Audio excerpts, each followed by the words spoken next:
What's happening, Bills Mafia? Ryan Thomas here, back again for another episode of the Thomas Take Sports Podcast.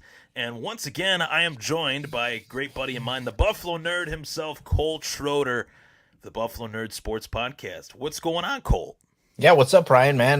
Thanks for having me on board with you this evening. This is a big time football game, or was supposed to be a massive football game. I think if we took this back to August, but right now this is a big football game for the Bills, where as a big team up top. So I'm excited to chat with you about this game. Yeah, we got a big one. As you guys see in the show title, this is the Sunday Night Football Countdown Show, Bills versus Packers. Doesn't get any bigger than this in terms of getting your popcorn ready for a very exciting quarterback duel. You know who they are. It's Josh Allen of the Buffalo, Aaron Rodgers of the Green Bay Packers. And to start off the show, Colt, I want to ask you the simple question. I want to allow you to analyze both quarterbacks so far this season. Josh Allen, it seems like everybody's rating him as one of the top two, top three. And talk to me a little bit about what you have seen from Aaron Rodgers thus far this season in Green Bay. Yeah, so for me, these are guys that are on two different spectrums of the world right now. One of them, I think, came into this season ready to destroy everybody in his path, and the other one came into it like a diva, wanting to live old glory days when wouldn't really feel like he was ready to come in and put in the work that's necessary. And I think that you see that in his body language, and I think you see that in the product that's on the field for the Green Bay Packers right now. I feel pretty like he's checked out. I think if you pay attention to football, you hear a lot of the rumblings around from different executives and things that they don't even like anything that's going on with him. He's missing a lot of normal things that he would miss. So to me, it's one of those things where, like, I think we're seeing the same thing with Tom Brady, right? It's like we love these guys. We grew up with these guys for the past 15 plus years as the top quarterbacks in the league. But it's just that it doesn't appear to be there at the moment. To me, Green Bay feels like they've got a quarterback that's lost, and they have nobody and no solution behind him or ready to do anything different. So they're stuck. And then you've got the Buffalo Bills, who have an elite quarterback who is excelling each and every year that he steps on the field, and he's not accepting anything until he gets to the top. I love that. I love that last take there on Josh Allen. It seems like Josh Allen, everything is falling into place for him, not just within the roster and within the organization, but Allen's skills are all falling into place. His skills are finally, the cream is rising to the top. That is Josh Allen's skill set. And I think it's interesting because when I look at this and when I pose this question in preparing for the show, I think if you were to take Aaron Rodgers in his prime, you would say that there's a lot of similarities between Aaron Rodgers in his prime and Josh Allen today. But when I say that, when I had that thought, I thought to myself, well, Josh Allen isn't even really in his prime yet. So if you're a Buffalo Bills fan, define what that is. What is his prime? Right. These next 3 years, not even including this season, age-wise, in terms of an NFL player, NFL quarterback, he's going to get even better than he already is right now, and that's a scary thought. But to Aaron Rodgers being on that completely opposite end of the spectrum, a quarterback sometimes, and I think this is the case with Aaron Rodgers, he's only as good as the team around him. And right now, the identity of the Green Bay Packers is as questionable now as I think it's been in our lifetimes. They had Brett Favre for a long time. They had, Mike Holmgren, Mike Sherman, a lot of steady reliability there in the head coaching, position. And now Always a plan. Yeah, always a plan. Where would you rate these Green Bay Packers right now in terms of who they are? Yeah, I mean, to me, they're lost. They feel very lost, and it is because of the guy leading the ship, right? Aaron Rodgers just is. He's kind of got into that mode that you never want to see from a quarterback, where he's got like that whining afterwards, where it's like somebody else's fault or somebody else didn't do something right, instead of just being like, yeah, we messed up, right? And you move on like he would have in the past. And I mean, granted, we're talking about a guy that won the MVP last year. Right. And when you're talking about his Josh Allen at his peak, I mean, these guys are playing in their 40s. So at this point, Josh Allen's not even close to his peak. Right. And I think if you took Josh Allen right now, body, stature, everything that he is, and put him on the Green Bay Packers when Aaron Rodgers was winning, I'm not sure that the Green Bay Packers wouldn't have won. right? Because Josh Allen is elite. He's bigger. He's more physical. He has the arm that Aaron Rodgers has. So if he was developing at this rate with those teams and those players, maybe he would be just winning as much, right? So Josh Allen he's gone through the progression of having to be the guy to carry the team to now he carries the team with everybody with him. Aaron Rodgers is always played where he played like that because he had Devonta. He had guys around him. There was this direct path. They always had confidence they could make it work no matter what. You don't see that anymore. Yeah, and do you think that the relationship, shockingly, like in looking at who Green Bay is now, I want to go back a little bit because we can only look at Green Bay as for what they are now, but why are they what they are now? And I think that's because of the fact that they offered and got Aaron Rodgers to agree to this crazy contract in the back nine of his career, maybe even the last two holes of Aaron Rodgers' career. We don't know how much longer he's going to be even playing within that With contract. this So rate, zero. at this He's gonna rate, be done. I think you might be right. But what do you say to that? Do you think the relationship between Rodgers and the Packers is is damaged goods? Do you think it's just Yeah. there's it's at the point of no return? Yeah, I do. I do think that is the case, and I think that started, 5 years ago or whatever it was when McCarthy was fired. Right? Yeah, I mean, I don't really like Mike McCarthy, and I thought his play calling was kind of blah, towards the end of Green Bay after they won the Super Bowl and stuff like that. And to this day, I mean, I still think that he allows his play calling to be kind of blah. But you see, the Dallas Cowboys picked him up immediately, and they're a good football team, and they've been competitive the past few years in their division. I mean, they're not great or all worldly or anything, but they're competitive in their division. And right now, you're seeing a total disconnect. Either you're waste. I don't know that they're wasting anything other than LaFleur's abilities. If you maybe just gave him one of these other quarterbacks and let him start working and grinding like some of these other guys and try to develop a guy. I mean, look at Brian Dable stepped in and took Daniel Jones and now they're winning, right? So it's just there's like I 100% think that when they signed that deal with him and they begged and they plead, it's because they had no plan behind him and they weren't ready because they think they're the Green Bay Packers. They weren't ready to believe that they're not the Green Bay Packers. So they held on to Aaron Rodgers thinking they were still there and it was going to be okay. And it's just not. Yeah, I love that take. The fact that they offered, the fact that he agreed to that contract when it looked like, oh, I don't want to be here, but hey, we'll Yeah. offer you enough money, you'll stay. And now it's like he's wondering why the team isn't good. It's like, well, guy, you're getting paid a lot of money, and they're not really known to spread the wealth around their Mm-hmm. roster. They've played it cheap for a long time, even dating back to the Favre days. So yeah, I thought that was very interesting because right now, as it stands, the Packers are nowhere near a version of their former selves, and I wanted to acknowledge that on the show. They were a great franchise for a long time, but good When for the there's Packers. when their star wide receiver chose to go elsewhere, that should have been some writing on the wall, right? That the guy didn't think that there was any more title left there. Whether Right. he was playing with Aaron Rodgers or not, he wasn't feeling it, right? Right. And those first round exits, at Lambeau against the San Francisco 49ers, that doesn't help any. Mm-hmm. So yeah, I agree with you 100%. It's like they sold their soul to Aaron Rodgers and it didn't really It's pay not off. working. Yeah, it's just not Going working. to our Buffalo Bills, though, and we talked about it on your show, on your guest, the Buffalo Nerd, which you guys can find on the Buffalo Rumblings podcast network. Mm-hmm. Talked about a lot of the pluses with the Buffalo Bills and what we like to see. And you asked me a question in particular about the roster that I posted on my Facebook and on the Thomas Take Facebook page for people to check out, and with your awesome logo and all that fun stuff. But my next question for you is, what would you like to see that we haven't seen thus far, offensively or defensively, from the Buffalo Bills? Is there anything that you haven't seen that you would like to see more of as we, get into the double-digit weeks of the season, offensively or defensively, or both, for that matter?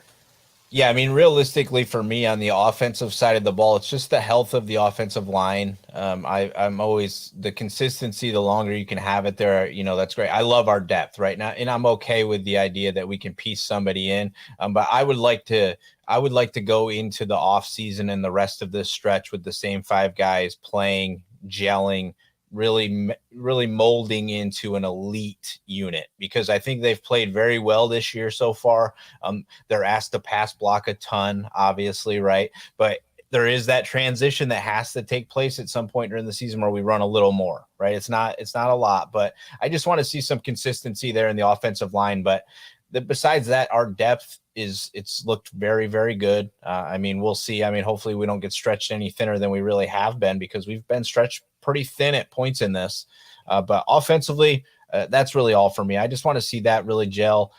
And I like the idea that Devin Singletary needs to be like he was a little more towards the end of the offseason. You saw he was very good when we gave him a lot of consistent touches and let him work. And I think that goes with the offensive line. So maybe some Singletary commitment a little more heavily in the offense, because I think he can do that. Defensively, it's really just the consistency. I don't think you need to do anything else. You keep rotating that line, keep them healthy. We watched our star linebackers sit out a game, and we had guys step in and did a great job. But realistically, this is just a unit that you want to see healthy. You want to see everybody stay upright. You bring Trey back, which we found out today it's not going to be this week, right? But we bring Trey back, and you just want to see this group that's playing exceptional continue to be able to play exceptional. Yeah, and to know that, hey, they've played exceptionally well, and to know that the possibility they could be even better with some of these guys coming back, like Trey White, that's really exciting too. And the competition. I mean, the Right. competition level is going to change a little on the back half. There's some good teams back there, but and I say the back half just because it's the bye. I realize we're not halfway through, but it's a little different competition back there too. So Yeah, and I think over the years too, we talked about this on your show, looking at the schedule. The divisional amount of matchups that we have still left. We've played Miami. We haven't played the Jets. We haven't played the Patriots. We've only played Miami one time.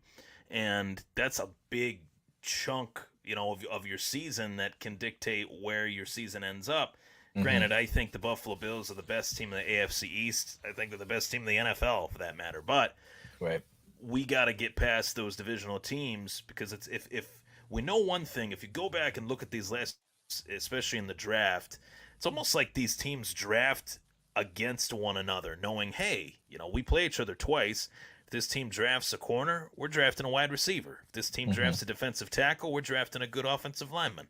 It's very interesting when you look at the X's and O's of the NFL draft in terms of divisions. See how these teams can kind of compete with one another for the future. But to your point, I believe that offensively, the consistency up front, it's something that Josh Allen has really never had at an elite level, all Right. while playing at an elite level. So if they can get consistent up front, Josh Allen's just going to continue to grow and get even better than he already is.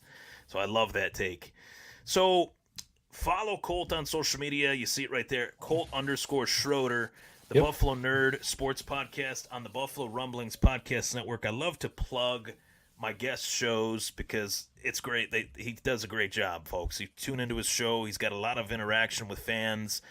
He highlights charities every single week. Anyone that does anything to promote charities is an amazing guy in my book. So, Colt, the great work. I wanted to let you know. Keep up the great work, man. Appreciate it, brother. And you know that I feel the same way about you. This has been 3 years now. You and I have kind of bounced back and forth between each other's stuff and had multiple conversations about making it a permanent thing for us, Yeah, and just doing things like that because we jive and have a good time. So I appreciate you too, man, and love your content, love what you're up to.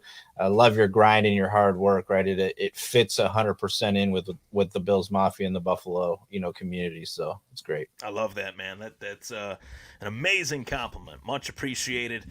I want to get your keys to victory for this game against the Green Bay Packers. What are three keys to victory that you would say in terms of just how the Bills can take down Green Bay at home, 73,000 strong, Sunday night football. We get the royal treatment with Mike Tirico and another guy that I won't name, just Mike Tirico. Keys to victory. What do you got for me?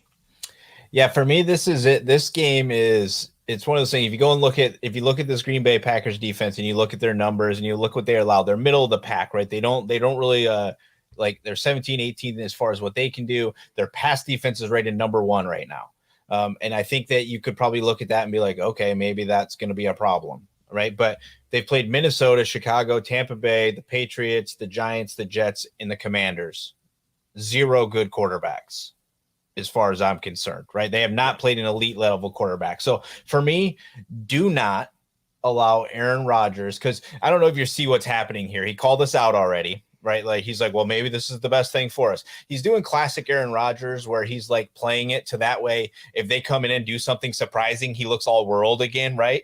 But that we cannot allow that, right? This team will come in and they'll try to do something and get on us early, right? That's their only hope, to be realistic as far as I'm seeing this. So for me, do not downplay and even get even remotely hesitant about who's on the other side of the ball here, because you have been elite all season so far. You're coming off well rested and they have looked like dog crap moving forward for the last few weeks, right? So do not allow yourself to drop towards their level anywheres.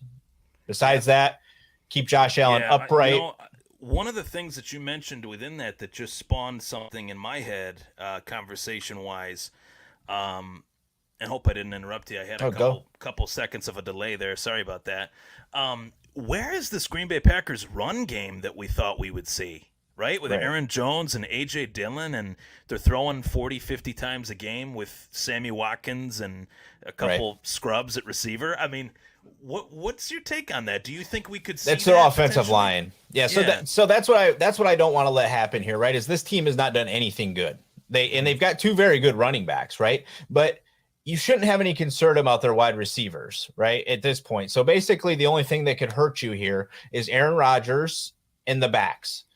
And the offensive line has not done well. If you went back and looked, the Washington Commanders last week caused so many immediate negative pressure plays for the offense that Aaron Rodgers was immediately taking more steps back. So he's losing timing. He's losing everything, right? So this offensive line hasn't played well. So that's the piece. Don't fall to their level. Keep Josh Allen upright and just stop their rushing attempt, right? We're the number one rushing defense in the league. So this shouldn't be a problem. But that's what that's all they can live on, right? Try to pound us, see if it works. So it stops our pass rush, and then potentially they can play action, and then potentially they have a shot. Potentially. I'm not going past potentially. Potentially, I think, to your point about this Green Bay Packers offensive line, you have an offensive line that is probably the worst that Aaron Rodgers has ever played behind. Yep. And Aaron Rodgers is as old as he's ever been, as slow as he's ever been, and has the worst receiving core that he's ever had. So I think what that means is it's a key for our Buffalo Bills defense to hit Aaron Rodgers and hit him often. I want to get your over-under in terms of Buffalo Bills sacks. I'm going over 5. What do you feel? That's very doable. That feels very, very doable. I'm going to take the under just because I think so I have a funny feeling that Rodgers is going to get hit pretty excessively in this game and he's not going to finish. I kind of feel like he's just not going to finish this game in one way or another. He's questionable. He's got the hand thing. I just have this feeling, but I will probably say under because I don't think that he's going to try to hold the ball for more than like 2.5 seconds. But we'll be right there. 4 sacks, 5 sacks. I'd say we'd be in that range. Maybe even, rather than saying over, under, maybe even. Yeah, right around there. Maybe they hit 5. That's pretty doable. Speaking of the running backs, right? So they're the 18th ranked rushing attack in the NFL with Aaron Jones and A.J. Dillon. Wow. Do you think if you put those two guys in our offense, or even one of those guys in our offense, what that would look? They probably wouldn't have great stats as far as yards because we don't really produce a lot of yards rushing, but they would be doing way better than they are. I just, yeah, I mean, based on where those guys were picked in fantasy football drafts, for example, I mean, Oh Aaron yeah. Jones was picked high. A.J. Dillon was looked at as like the best handcuff that you could have, Yep. and neither one of them have done jack squat. So, Yeah, offensive Green line Bay, has big time problems, and I think I haven't seen the finals obviously, but I think Bakatari he was eliminated, so he's questionable with the knee right now. So, I mean that's one of that's a your big big time offensive tackles, right? So, they tend to really do bad when he's not in the game. that's a big that Bakatari. He's very He's good, crucial. yeah, Yeah, and he's very, very very good. veteran. Yeah, he's a good player. Right. So I got to ask you too, and I always love to do this kind of as we go right before the score predictions. What is the one team this year? One team, just one team that has just all out shocked you in terms of how successful they have been. I'll let you, Mm, have the floor with that, and then I'll give you mine. how successful they've been. This is going to be maybe a weird one, and it kind of actually pains me a lot, but I'm thrilled for the Seattle Seahawks, right? Like I just feel like for what that division was supposed to be, and it's a long way to go, right? And I think a lot of football fans have like I would say that same thing to all the Jets fans. It's a long way to go, right? But anyway, the Seahawks, yes, I think they're having a good season. They're doing well. They trade away what's supposed to be their star quarterback, and then I'm not a Pete Carroll guy. I think he's a little washed, and it's probably time to go. But they're holding it together, and they're a competitive team. Their offense is putting up. Geno Smith's having a great year so far. So for me, I know they're kind of an oddball team to throw out there, but I think Seattle's having a very good season, right? Because I had Eagles early in the preseason. I thought Eagles would do well, so I couldn't say a team like that. Atlanta's doing great against the spread, and they're competing with more teams. But yeah, I think Seattle's just kind of one of those teams that I really had towards the bottom of their division, and they've completely flipped the switch. Yeah, I like that. I like pick. I like the fact that Geno Smith is having this like career resurgence that no Mm-hmm. one saw coming. It is pretty awesome. He's carrying the torch for the mighty fall of the 2013 NFL draft class at the That's right. quarterback position, Yep, led by EJ Manuel. Some that's Bills right. fans know that name. So, yeah, that is a good one. I would say, personally, I would say that I did not expect the New York Giants to have Mm, the success that they have had. yeah, Sitting at one of the best records in the NFC, one of the best records in the NFL, same record as Buffalo, 6-1, and pesky Brian Dable, who has mm-hmm. always been an interesting talking point. I'm going back and forth with people on Facebook about how legitimate is this start for the New York Giants, and what 4 or 5 of those 6 wins, they've won those games by less than 5 points. So Right. you can look at that as a double-edged sword. You could say, "Wow, the Giants have been really, really good. They're able to win close games. They're a very smart team that can win close games." Or you could look at it and say, "What is allowing them to stay in these close games? It's certainly not their offense; it's their It's their defense opponent and their opponent. and their opponent." They're not Yes, playing a lot of great teams. that too. So, that's the biggest reason I think, and as well as their defense with Kayvon Thibodeau, who's been fantastic, Yeah. quite possibly could win Defensive Rookie of the Year. What do I know? But just throwing Mm. it out there. I think with certain teams that have had success this year, the Giants being one of them, would you agree that let's see how this plays out before we say that the Giants are a playoff contender? Yeah, I mean, for me, you still got. I don't think they've played Philadelphia yet, right? Or was that the? I don't think that was the loss, right? So I don't think they've played Philadelphia yet. I mean, your division, and when it gets late here, they've been stretched very thin. Their wide receiver room is very thin. It's going to end up seeing like, what are you going to do with Barkley when it's getting cold outside, and you have to really kind of more lean on him? How's that going to look for you?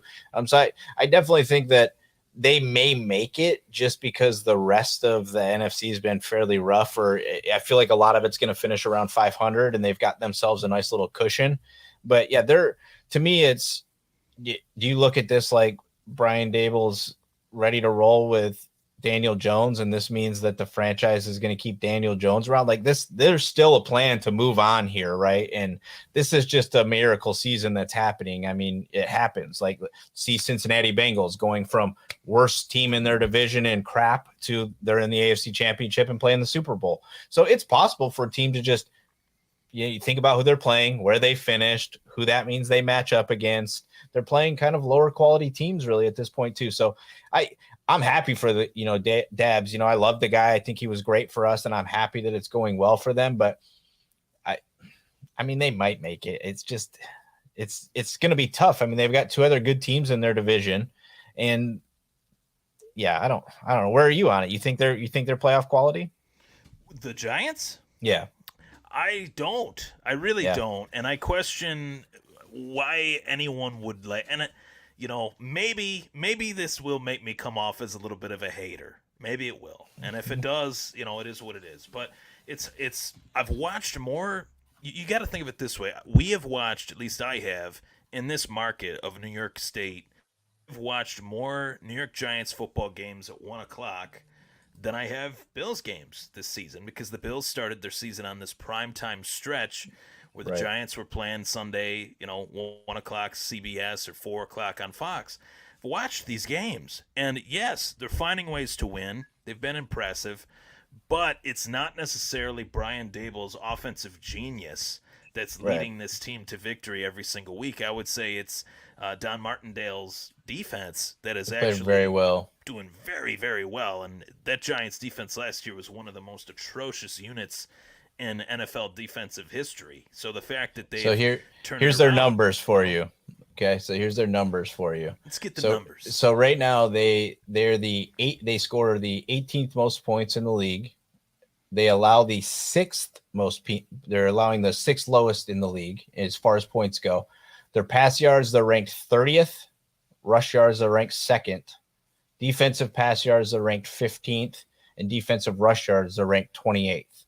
So that's it's not like a high powered team in any regard, right? They've won kind of gritty, nasty games, and their defenses kept them around, and they've done enough. They've had some luck go their way, right? I mean, there's missed field goals. There's been some things along the way too, right? So, yeah. They're a cute story. I'll say that. And I don't think that anybody's going to confidently say that they're going to be competing for a Super Bowl this year. No. Right. No. When you say the Buffalo Bills, people say they're going to compete for a Super Bowl this year, right? I think everybody's loving the Giants story, but we've seen this happen before where teams get out this hot and then they lose 7 in a row. That's another good question that I want to ask you too, and I've thought this myself, just thinking of this in terms of looking at the standings. Who is that team in the NFC right now that is that Super Bowl threat? I don't see one currently. Yeah, I mean, it's got to be the Eagles at this point, right? They're the only ones that have looked consistent every single week. They're undefeated. Their offense looks good. Their defense looks good. They can win on multiple levels. But yeah, if you go behind them, there's something missing from every one of the other teams that I would say they'd be ultra competitive. The Rams can't get their offense together right now. The 49ers are trying everything under their power to get their team turned around. Arizona's not a good football team. Minnesota, I don't think, is going to be a team that can finish you. We'll find out in a few weeks, right? We get our opportunity against them. But if you start wandering around the NFC South, Tampa looks terrible. I mean, I mean, it's like you start wandering around and looking, and it's like, well, if Minnesota's got a good record. I mean, so right now, Philadelphia just feels like the way they're playing, they're clear cut the best team in the NFC. Yeah, I would say that too. And Jalen Hurts, he is. I've always liked Jalen Hurts, but I did not believe that Jalen Hurts could be the quarterback that he is. I really didn't. I will say I was wrong on that one. He has proven me wrong. I'm gonna hold pattern still. Hold pattern that I'm not buying it all the way yet. Not buying it all the way, but he's better than what I thought. I will say, I will agree to that. Yeah, better than what I thought, and I didn't think he was all that great. So that guys can have MVP seasons, right? I mean, see Right. Lamar, and not that Lamar's bad, but there's guys that can have MVP seasons, and it doesn't amount to anything as far as your team ever being victorious. Yeah, man, there is a lot of great quarterbacks in this league right now. That's for sure. Yeah. Josh Allen's at the top. Josh That's Allen's right. at the top. So, as far as this game goes, circling back to the Buffalo Bills and the Green Bay Packers, we got score predictions. Mm-hmm. And my score prediction, I will actually hold off on mine Okay. because I want you to give yours first and just give me a breakdown of your score prediction and how you see it playing itself out to that score. Yeah, for me, this is when you look at Vegas has it at it's 11 and a half. I don't think that I mean, typically I'm the guy and I do this stuff. I have a show that I do betting stuff every week, right? So I look at this and typically anytime there's this big of a number in the NFL, I automatically take the other side because there's not many NFL games that really get that big of spreads, right? And that teams win by that much all the time. I think if you went the other way, you would win more often than if you took the team with the big points, right? But the Buffalo Bills will win by more points than that, right? I have not seen anything from Green Bay that tells me otherwise, other than this is the NFL and anything can happen. But besides that, I think I don't know if you got to correct it before because I don't know how to do I math. did. Even though I claim I'm a nerd and I'm Let's in go. numbers, I don't know how to do math. But I got 34-17 Buffalo, and this is actually me being kind of like lowering what I thought actually because I wouldn't be surprised if we put up 40 plus points on this team. But I go into that 34 range saying 4 touchdowns, 2 field goals, and we're not giving up crap to them except for we might give up a touchdown early in this game because we have done that against teams, right, where we allow something early. So I'll give Green Bay 10 points in the first half, 3 in the second half. They get their butts handed to them. And you said 35-13, right? I'm going to go 34-13 because I wanted to change my math. So I think that I messaged you afterwards because I think I said 35 first, and my math didn't add up because I want 4 touchdowns and 2 field goals. 4 touchdowns, 2 field goals. So, yeah, that one I thought you had at 35-14, which I died laughing when you first sent me that, and then I did just get your updated one, of course, as what are you at? Here. I had it 35-14. All right. That's like excellent. I put yeah, I think I initially texted to you. I was like, what did I say to you? It was like 35. What did I say here? 35-13. 35-13. Yep. And then I changed it to 34-13. So we basically landed on the same number. And I'm not going to toot my own horn here, but I have predicted 3 games this year within like 3 points. So that the Bills have played. I got 35-14. And what was yours one more time for me? I'm going to go 34-13. 34-13. Okay. So that'd be 4 touchdowns, 2 field goals, right? That's right. Does that add up properly? Yeah, that does add up. Yeah, so I don't. I lock those in. I like to lock those in on the graphics so that people. I like it. You know, locking them in. Schroeder 34-13, Thomas 35-14. For most of my predictions on my show, I've been putting them down in my comment just so it's there and people can see that I said it. Right. I'll stick with it. I wouldn't be surprised if we go over 40 here, though. I wouldn't either. And if you look at who they've played, I mean, they've been giving up around 20. They gave up 27 points to the Giants. They gave up 27 points to the Jets. If you don't think that the Buffalo Bills could put up 27 plus points against this team, I think it's crazy, especially a rested team. I do too. My last talking point, and I mentioned it from the top, the Bills are playing host in this one, and we got about 3.5 seasons left in this stadium. Yep. And there's another team that's building a new stadium, and they released the rendering for it. It's a dome in Nashville, Tennessee. What were your thoughts on that as a Bills fan? You know, seeing a team that is considerably a warmer climate, you know, playing in a dome, whereas we're going to have an open stadium. Yeah. I know a lot of Bills fans are a little bit ticked off about it. I want your take. Yeah, I mean, for me, it makes sense for me to say that they have a dome, right? Because they're looking. If you look to their closest partners, right? If you go to Louisiana, you're going to find New Orleans in a dome. If you go to Atlanta, you're going to find the Falcons in a dome, right? So I think you're finding just some close states right there next to them in domes. So they're seeing the value in that. The heat, the humidity, they're trying to stay away from it. So on the other side of it, for the Bills fans, I get it. I was partially about the dome, and the only reason I was about the dome was for revenue year round for the local community, right? You can do a lot more when you have a nice location, and you would potentially have a good shot at getting yourself a Super Bowl in 4 years, right? But now with this outdoor situation, we'll see. But I'm not stunned by it. I think eventually, when it's all said and done, most teams will have a dome. I think it's just they see more value in it. I think that there's just in those areas where there's things like that. I think it's what they like to do. They want cool and comfortable, right? I mean, it's like, Right. would you want your stadium in Vegas to be outside or you want it in a dome? Right? I mean, Right. it's like one of those things to me. Right. Yeah, I love that take in terms of just future is showing that take is to Right. be true. In the future, all these teams could have a dome. All these Yep. teams probably should have a dome, to be quite honest, just in terms of owners want to maximize profit. We get into the business discussion of it. You Yeah. realize how greedy these NFL owners actually are. And then it Well, kind of there's makes other you ways sick. to do open air and still have your field covered. That's Right. So true. I mean, there are other avenues, right?